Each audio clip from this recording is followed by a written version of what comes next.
presidential nominee. There's not a progressive cause that Eric Schneiderman didn't embrace wholeheartedly and then attempt to impose by force on the people of New York State. Schneiderman was an all-purpose left-wing activist. He was especially an aggressive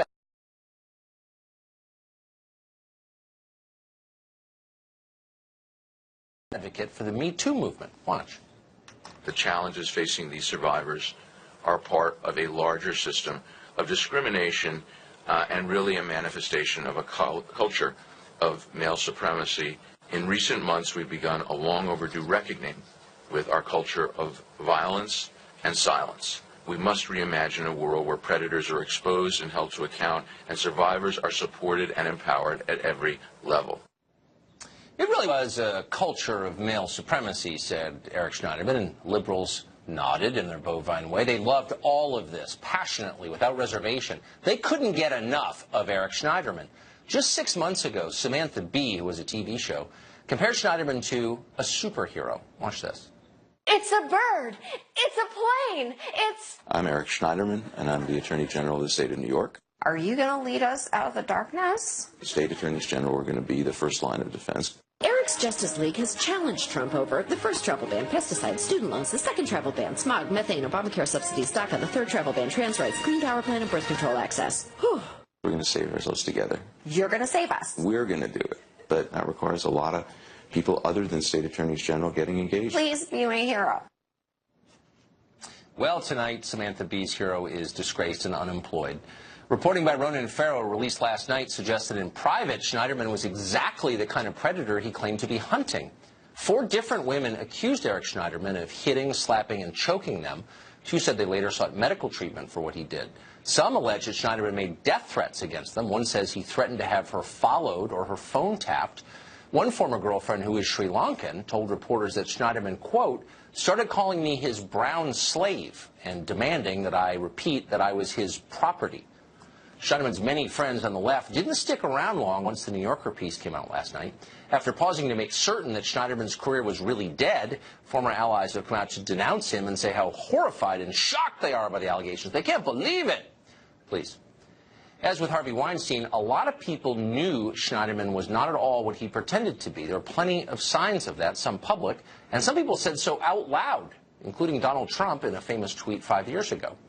But the left stuck with Eric Schneiderman anyway until the last possible moment, as they always do when political majorities are at stake. They'll put up with anything for the sake of power. Principle be damned. Consider this detail from the Farrow piece. Quote, after the former girlfriend ended the relationship with Schneiderman, she told several friends about the abuse. A number of them advised her to keep the story to herself, arguing that Schneiderman was too valuable a politician for the Democrats to lose. If you can even imagine. And of course you can't imagine, because once again, like the obedient little robots they are, self-described champions of women fell into line to protect an abuser of women, just as they did with Ted Kennedy and Bill Clinton and countless others. Hypocritical? Of course it is. Is it surprising? No. These are the same people who fly their private jets to global warming conferences, the ones who bring armed guards to anti-gun rallies. These are the people you see on television lecturing you about diversity from the safety of their gated neighborhoods that look like 1950s America. Are you really shocked that they covered for a violent abuser who became famous for denouncing domestic violence? Probably not. It's a familiar script. Tomorrow, bet money on it, they'll be blaming Schneiderman's abuse on high school-educated men in flyover country. It's their fault. Toxic masculinity. It's a nationwide problem. That'll happen.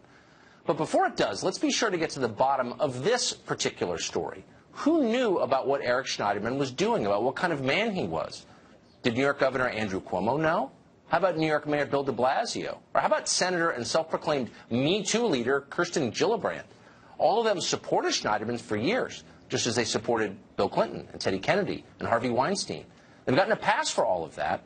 This time it's worth getting to the bottom of their complicity in this, if any.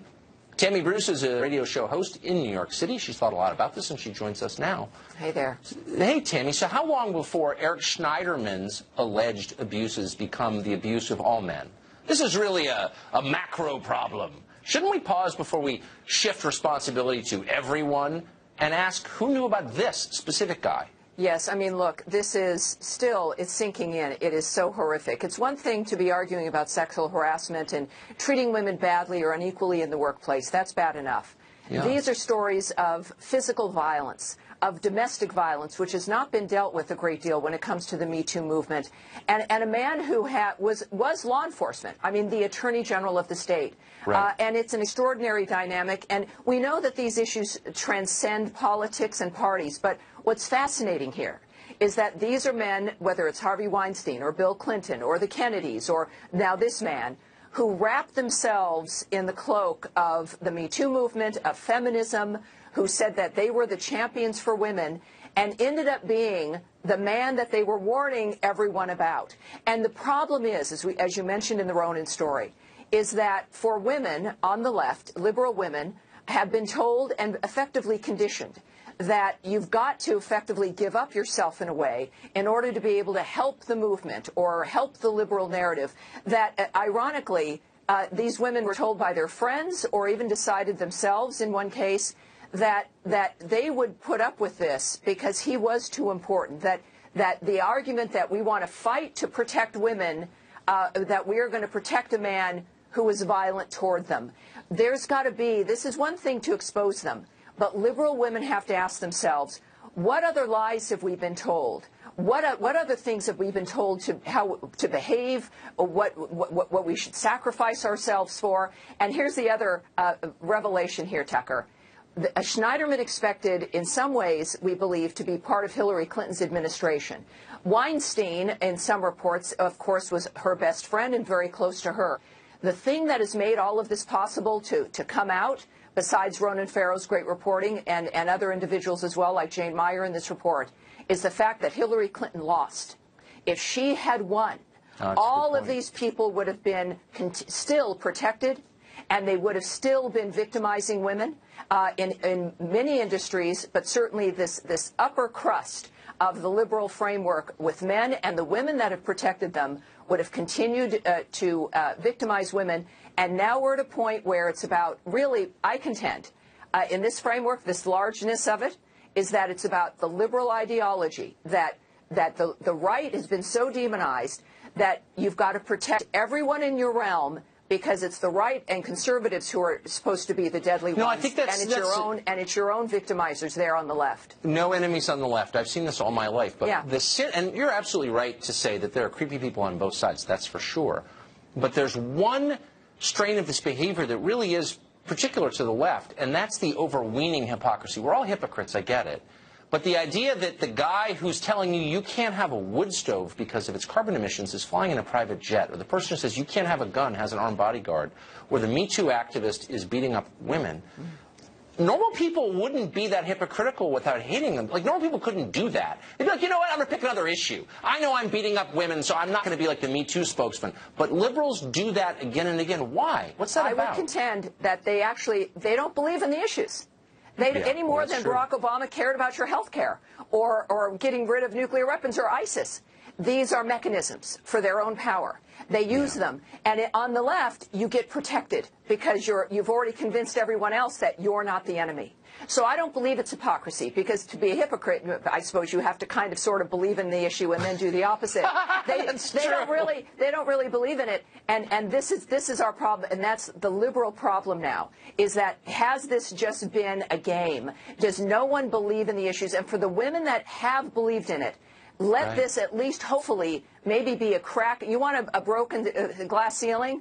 It is only happening because Hillary Clinton lost, and now there's a chance for liberals to be honest. And maybe it's the Kanye West theory. Maybe they can have freer minds, which will lead to safer lives and genuine independence, which is what liberals and conservatives, all Americans, genuinely want together. We can stop alienating ourselves from each other and come together for the things that we have in common. I've said it before, you're a very deep person. Tammy, thank you for that. Thank you, Tucker. Great. I appreciate it. In public, Eric Schneiderman expressed particular horror at the allegations that Harvey Weinstein coerced women with threats to keep them silent. Here's a selection. Women were coerced into facilitating Harvey Weinstein's misconduct. Sometimes they were targets themselves. If they refused, they were threatened with insults. Their careers were threatened. They were threatened with physical intimidation and violence. The conduct really was shocking. We have never seen anything as despicable as what we've seen here. Wouldn't you hate yourself if you were him? I mean, really, as you were saying that?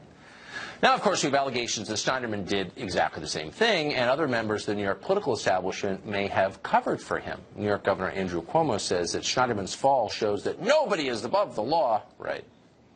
This nation has a chronic, disturbing, disgusting behavior of sexual harassment against women. If it's the President of the United States, if it's the Attorney General of New York, nobody is above the law.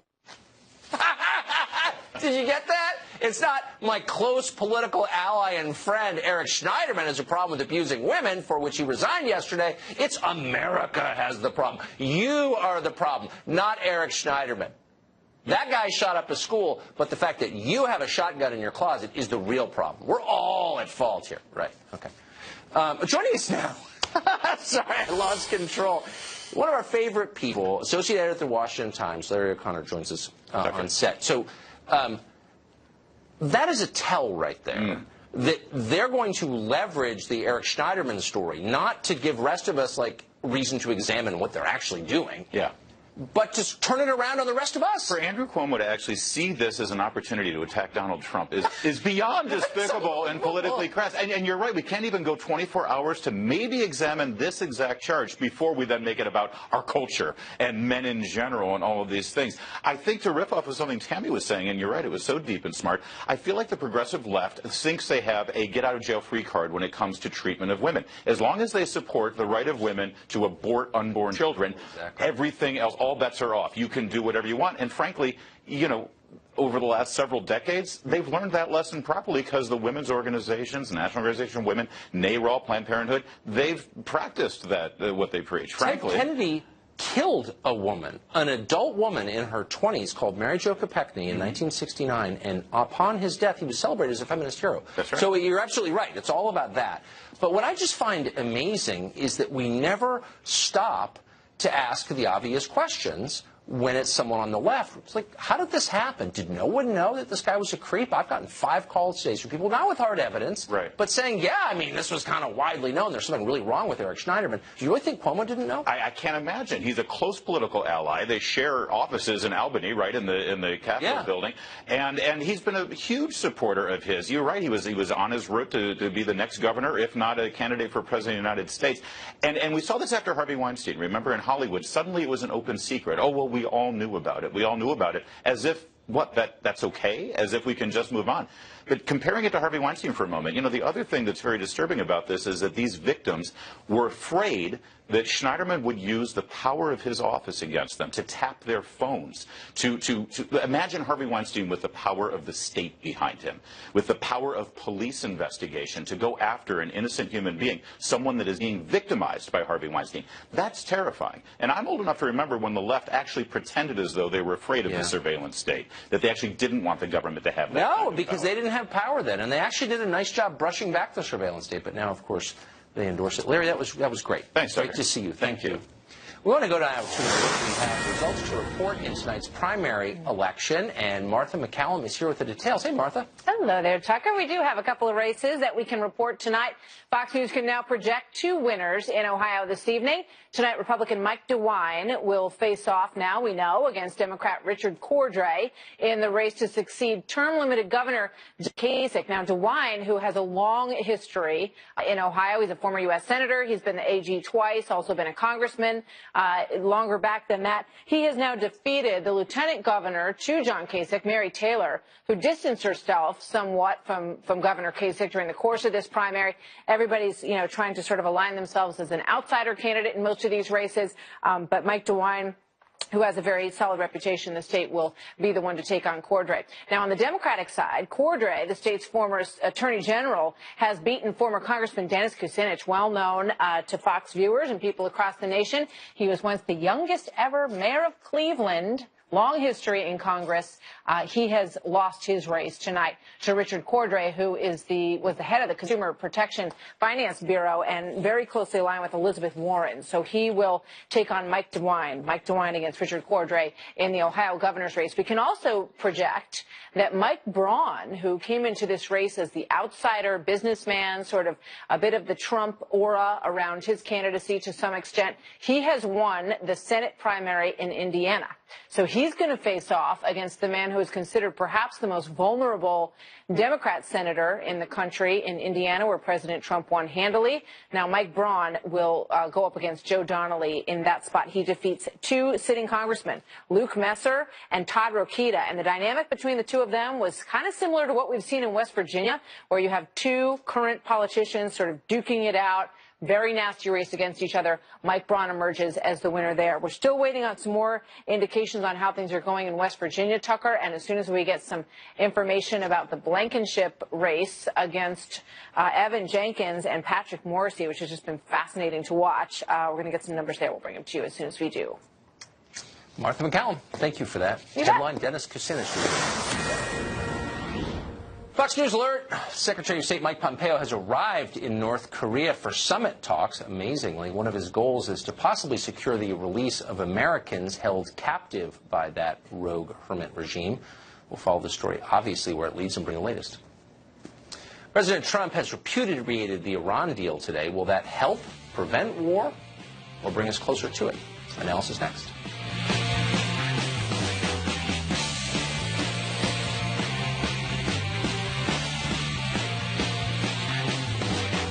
President Trump announced this afternoon that he'll be pulling the United States out of the Iranian nuclear deal 3 years after President Obama negotiated it. The president has promised to kill this deal for a long time. He talked about it a lot on the campaign trail. He won the election, so no one should be surprised that he did it. When the deal was created, it was negotiated, by the way, by two groups, Iran and the Obama State Department, neither of which had America's interests at heart. So it's hard to feel too sad about the death of the deal. So you have to wonder what it means. Will it take America closer to war with Iran? And if it does, are we prepared to fight that war? Or does it make lasting peace more certain? Michael Anton was a national security official in the Trump administration. He's just re-entered the private sector, and he joins us tonight. Michael Anton, thanks for coming on. Hey, thanks for having me. There's certainly no defense of the deal, which I took as a matter of faith was negotiated in bad faith and not on behalf of American voters. But you got to kind of wonder. Here, Ambassador Bolton goes into the administration, and almost immediately there's a missile strike against Syria, and the Iran deal is scuttled. He has said repeatedly that he would like conflict with Iran. So the question is, are we moving toward that? I think just the opposite. In fact, what the Iran deal did is it gave the Iranian regime a windfall, first a cash windfall and then a business windfall, by lifting sanctions, by allowing countries that have long wanted to do business with Iran back in. Germany especially, the UK, France, all started enacting commercial contracts with Iran. We've seen the Iranian GDP go up, and Iran's spending on ballistic missiles, on terror financing, on destabilizing activities, on continuing wars in Yemen and Syria, all of that rose since the Iran deal went through. By reimposing sanctions, which is what getting out of the deal does, it will reduce the amount of resources that the Iranian regime takes in, and it will reduce their ability to spread mayhem and chaos, and it will reduce conflict and the likelihood of war. Conflict with the United States? I mean, because I think maybe at the core of this is the question, I understand that Iran is a rogue nation and doesn't like the United States, but if you were to list a sort of hierarchy of nations that threaten us, would it be on that list? Oh, absolutely. It's one of the top nations on that list. How many acts of Iranian-sponsored terror have we had in this country in the last, say, 20 years? In the last 20 years? Well, there were, in this country, harder to say, but against U.S. interests that the Iranians have either backed or been involved in, there have been many. They blew up a dormitory in Saudi Arabia, the Khobar Towers. That's a famous case in 1996 that killed almost 100 Americans. They probably, we believe, trained and maybe even provided the explosives to the al-Qaeda terrorists that bombed the embassies in Tanzania and Kenya. Yes. We know the 9/11 Commission showed that they facilitated transit for the 9/11 hijackers. Bin Laden's own son lived in Iran for a time being. Yes. Documents that were captured when bin Laden's home was raided in Pakistan that the Obama administration refused to release because it would paint a very dark picture of Iran and harm the possibility of getting the deal. The Trump administration finally released, and it shows Osama bin Laden on the record saying to his followers, you got to work with the Iranians. They hate the Americans as much as we do. This is a necessary and useful alliance, even if we have our differences. They're the great Satan, and we basically agree with that. We can work out our own differences later. That's a compelling data point. I would agree with that. I think it's really interesting. It hasn't received enough attention. McMaster, though, to his word. Michael Anton, you make a good case. Thank you very much. Thank you. Britt Hume is Fox's senior political analyst, and by senior we mean senior and wisest, and he joins us tonight. No, you mean age? No, I don't actually. I mean, when there's something genuinely perplexing, you were the first person I think of to explain it. It's a little frightening, but thank you. But so to you the question is, how much change will this mean for us in the United States? Does this have effects that most Americans will feel? Well, we don't know, because we don't know how effective we'll be able to be in reimposing sanctions without the participation of the other countries that were in the alliance that brought this treaty together, this executive agreement together. Right. So it could turn out that America's able to put really punishing sanctions back in place, and that the Iranians will react to that, maybe by becoming more bellicose, maybe by becoming less. No country that's going to try to be a big player on the world stage can afford to have a collapsing economy. So that's a fact. You need to be able to finance all this stuff. And, of course, the argument that's made, of course, Tucker, is that Iran got so much up front, stuff that's already out the door that Iran is enjoying the benefits of, as your previous guest, Michael Anton, mentioned, that getting out now doesn't really hurt them that badly, because much of the benefit is already accrued. That all remains to be seen. What I think it does show, Tucker, is the fragility of big international agreements that are not treaties. Now, lots and lots of executive agreements are made by presidents with other countries, usually not on something this major. And, of course, that meant that all it was an agreement between the previous president and the Iranians and the other partners in the deal, which means that this president had the option that he is today exercised, which is to renounce the deal and reimpose the sanctions. The Obama people must be fear. I mean, they really spent a lot of time, effort, and I would say brushed aside critical American interests in order to get this deal. Well, remember, this is the reason, of course, why it isn't a treaty. Is that the administration knew there was no chance in the world that it could pass the Senate, which, by a significant enough margin, if any margin at all, that it could put into effect. So they did it the only way they could. And think of this, Tucker. He did a lot of things with his pen and his phone. A lot of regulations were imposed. A lot of things domestically were done, and they're all falling apart now. Yeah. So it's a. They were not permanent victories. No, so and we're still getting the results of the primaries tonight, but as you're watching so far what we know, is there a pattern that emerges? Well, it looks to me like, so far at least, we're talking about Republicans who are going to oppose Democratic incumbents in several states. Right. So automatically you need a fairly formidable candidate to beat somebody who's already got the office. In Indiana, it looks like they've got a reasonably formidable candidate. Mike DeWine in Ohio, although you look at him, you think, well, who's that little guy? Well, he's actually been a very effective and successful politician for a long time in the state of Ohio, so he'll be a formidable candidate for that seat there. And of course, everybody's mesmerized by West Virginia, because you got this, this wacky guy, who's fresh out of a stretched crossbar hotel, who is believed to have some chance of actually winning that nomination, which of course a lot of people think would repeat the whole Roy Moore fiasco they had in Alabama, where the candidate who couldn't possibly be elected gets nominated. Just for our viewers who may be confused by the term of art you just used, a stretch at the crossbar hotel means he just got out of prison. Yeah, I thought that vernacular was well done. Good. Britt Hume, it's great to see you. Thank you. Well, more and more Americans are concluding that the Mueller investigation may be motivated by politics rather than a search for justice. Can the investigation continue while preserving its legitimacy? We'll speak to a House Democrat about that next. Well, a new poll from CBS finds that the majority of Americans, 53%, now view Special Counsel Robert Mueller's Russia investigation as a politically motivated operation. And you can see why they might conclude that. The Democratic Party seems to be agreeing with that interpretation and adding to it. Recent fundraising emails from the Democratic Congressional Campaign Committee have lied about the investigation itself. They've claimed that if the party can collect 1 million signatures, it will somehow force President Trump to give testimony to Mueller's investigators, because that's how it works. Congressman David Cicilline is a Democrat representing the proud but small state of Rhode Island, and he joins us tonight. Congressman, so if the whole point of this is to ferret out untruth, because we care about truth, then why would the DCCC be claiming that signatures can force the president to testify? Well, look, I don't work for the DCCC. I don't do their emails. But I think the reality is the majority of the American people have confidence in Robert Mueller.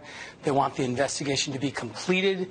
They want it to continue uninterrupted with any political interference. And they want to find the truth out, whatever it is. And I think, frankly, if we just allow the investigation to continue, wherever the facts lead us, let Robert Mueller share those with people. This is a serious investigation. It's led to 23 indictments, 5 guilty pleas, conclusions that, well, you laugh, but it's true. Most people think that's serious. Because the majority of the people who've been indicted are foreign nationals who will not show up for trial, and nobody has been even... But it's not a joke. You know, no, it's a joke because this You actually don't think it's a joke that there is a serious investigation about Russian interference in the American presidential election that has led to the indictment of 23 individuals, 5 guilty pleas. For interference in that election, has any American been charged with collusion with Russia? No. They're not done. But there have been Americans... No, that it's dishonest to cite those indictments as evidence to say that has anyone been charged with collusion. They are not finished. All I'm arguing is allow the investigation to continue. Hold on. I'm not trying to impede its progress. Okay, then we agree. Because I care about the truth, which is why, hold on, the DCCC, from which you take money, has written this. We need to gather 1 million signatures. I actually don't take money. I contribute money to the DCCC. For Robert Mueller, well, you're participating in an endless cycle. My point is, Tucker... But hold on. Do you agree with that? No, listen to me. I told you. I think this is a serious investigation. I don't think it should be politicized in any way. Then why is the DCCC politicizing it? I don't know. I'm not responsible for it. You denounce them. No, it's not a question of denouncing your membership in the party. No, I won't renounce my membership in the party. And you know why? Because Democrats are attempting to focus our energy on the things that matter to the American people. You're raising families' incomes, reducing the costs in people's lives, making sure folks are prepared for jobs in the 21st century. By the way, if they were doing that, you won't talk I about would vote for them, actually. That's what we're doing, but you won't talk about it. You have me on the show to talk about Russia. Well, have me back to talk about the Democrats' economic agenda of raising family incomes, reducing the costs in people's lives, preparing folks for jobs. This is a better deal for the American people. This is a sincere question. If you think that those are the preeminent issues in America, and I agree with you 100%. I think they absolutely are. And unlike almost every other show on cable TV, we do segments on that a lot. I know, you never include us. Invite me for one of those segments. Let me ask you, will you look into the camera and say, the Russia investigation, more than a year long, finding no evidence so far of collusion, is impeding the progress of coming to solutions to the questions that are wrecking the country? It should not be impeding. But it is. But the problem is because there has been so much effort to impede, interrupt, undermine, diminish the investigation. Allow the investigation to continue. It's serious. Hold on. Put it aside. Let them do their jobs. These are professionals.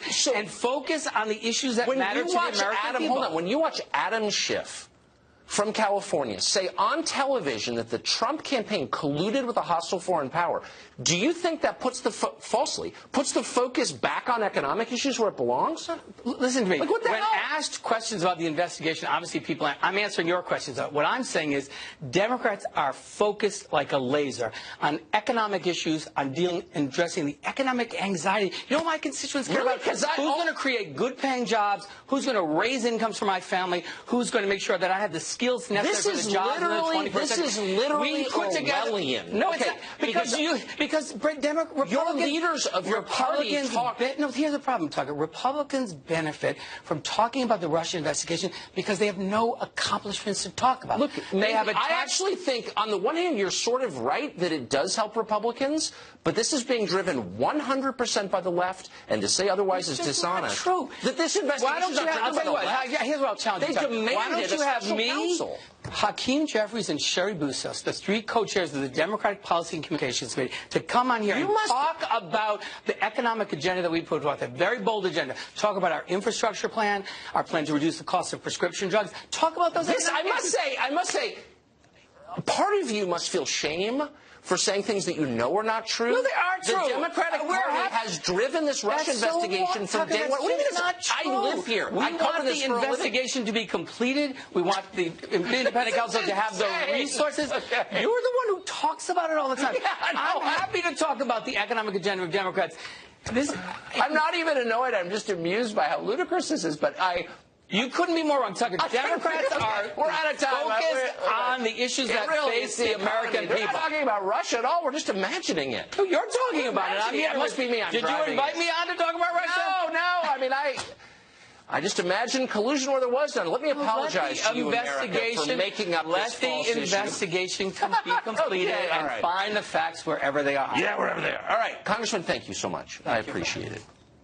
More and more illegal immigrants are dashing across the border, affecting our economy. We do this every night for a reason, because we care, and some of them seem to have no respect for American laws, maybe by definition.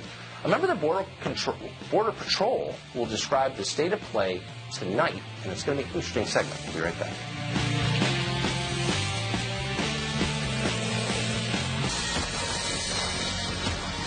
Well, you think violent criminal gangs, you think young men, but like lots of institutions in this world, MS-13 has become more inclusive. In El Salvador, women are banned from MS-13. They are seen as unreliable gangsters. But in the U.S., it's different. Prosecutors in the D.C. area say they're finding evidence that more and more girls are joining MS-13 after arriving here in the United States. Meanwhile, illegal border crossings have surged to more than 38,000 in April. That's the highest total of the Trump presidency so far. Brandon Judd is president of the National Border Patrol Council, and he joins us tonight. Brandon, thanks a lot for coming on. It's good to be with you. Thank you. So, to what extent is illegal immigration driving the MS-13 scourge? Illegal immigration has everything to do with MS-13 that we currently see in the United States. When these individuals cross the border illegally, they're coming here to look for different types of work, and a lot of that is in the criminal enterprise, which is MS-13. So, MS-13, the country's deadliest gang, fentanyl, heroin, crystal methamphetamine, all coming over the border, our southern border. So the rate of illegal immigration is a direct effect on safety. So given that, what is it? It seems to have spiked. Why? Well, if you look at when President Trump took office, there was this huge drop, and it was strictly based upon the rhetoric. Everybody believed that if you crossed the border illegally, you would be detained, you would be held for your deportation proceeding, and you would be sent back to your country. I know you laugh. So they're watching CNN abroad, and they actually believed it. They did. They did believe it, which is what you saw this huge drop. But what the American public expected was the American public expected Congress to get behind this president who did such a great job in causing the drop. But Congress didn't act. Our agencies didn't enact the policies that were necessary to detain these individuals. And so we've seen this huge spike, and this spike just continues to go up. Ever since April of 2017, month by month, we've seen more and more illegal crossings, which puts a lot more pressure on myself as I patrol the border and the agents that patrol the border. So in one of those weird ironies that happened only in Washington, Congress justified its lack of action in part by citing the drop in illegal border crossings. You know, what's funny about that is the Democrats continue to cite that. They refuse to acknowledge that we have this increase in numbers that are coming across. But what's funny about that is if any party should want to secure the border, it would be the Democratic Party, because year after year they get beaten up in election after election because they refuse to secure the border. And the American public wants the border secured. And when you talk about securing the border, that's one of the reasons why when President Trump calls for a wall, it allows us, Border Patrol agents, to dictate where the illegal crossings take place. It allows us to be a lot more successful. So if Congress would actually step up and do their job, give the Border Patrol agents and the President the resources that they need, we will secure the border. Well, and if you cared about poor people in America, you'd want to eliminate illegal immigration because they're the victims of it. It's rich people benefit from it. They get cheap housekeepers, but poor people suffer. Well, I mean, we lose jobs to illegal immigrants. When I was in college, when I was at Arizona State University, I worked for a company, Tempcon Concrete. And, you know, I didn't get paid a whole lot of money, but I felt a lot of satisfaction in the job that I did. I would leave the job site and I would see the job that I did. The vast majority of people on my crew were illegal aliens, and I had to compete for that job. Of course. And it lowers wages, obviously. Brandon, thank you for that. It was really interesting. Appreciate it. Thank you. Kanye West tweets about President Trump are still reverberating like a boulder in a pond. One man thinks it's more interesting than you may realize. Jason Whitlock, one of our favorite guests, joins us after the break.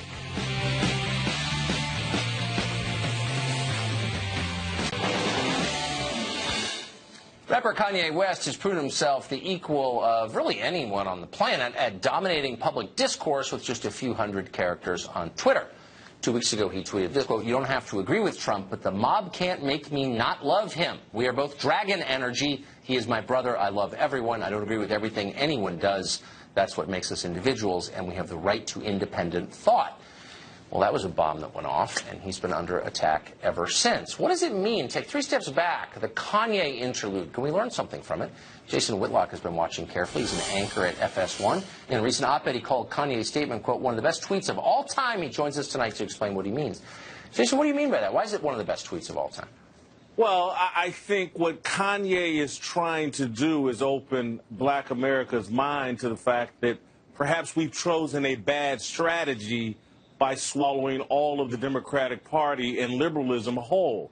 I say in my column in the Wall Street Journal that in the immediate aftermath of the civil rights movement in the 1960s, Democrats marketed to us liberalism as the solution to all of our problems, and liberalism now is like the cigarette. It's been marketed to us the same as the cigarette. Fashionable, sophisticated, it's supposed to be liberating, but I think it needs a Surgeon General's warning, hazardous to your family and all the values you were taught as a child. I think us as African Americans, we have to examine, why are we the only ethnic group that has gone in wholly with one political party? No one has to compete for our votes. Exactly. We are chained to an ideology that just isn't working over the last 50, 60 years. Liberalism, the swallowing of it whole. Our families have been destroyed. Our children lost and confused.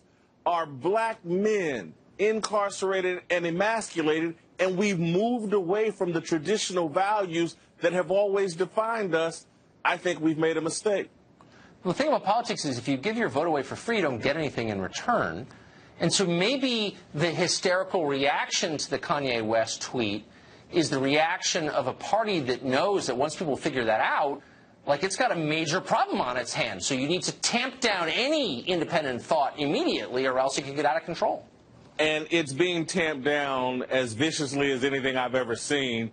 You know, when they call in the great writer Ta-Nehisi Coates, basically, I call him the overseer of black thought. He's there to keep everyone in line with the groupthink that the only solution is liberalism for Black America's problems. If that were the case, our problems would be being solved much faster, because 95% of us are afraid to even admit that we have conservative values, and we've moved away from our church upbringing. We've been the most religious people in America for years, hundreds of years, and we're moving more secular.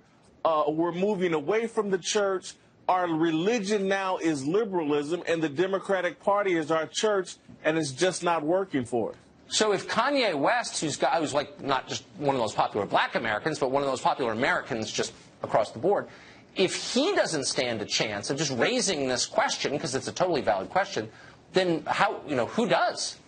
Well, actually, he does stand a chance, because when someone like Kanye speaks out, he creates space for others to speak out. Because anybody that has said, and you got to, Tucker, I'm a non-voter. I don't really like politics much at all. I can see but why. If you just say, you know what, I think Trump has a good idea here, you get kicked out of the black race.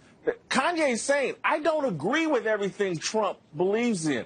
Kanye, disagrees with Trump and the Republican Party and conservatives on a lot of issues, but he's not willing to cast someone out of the human race just because he disagrees with them. If I cast everybody out that I disagreed with, I would have no one. I agree.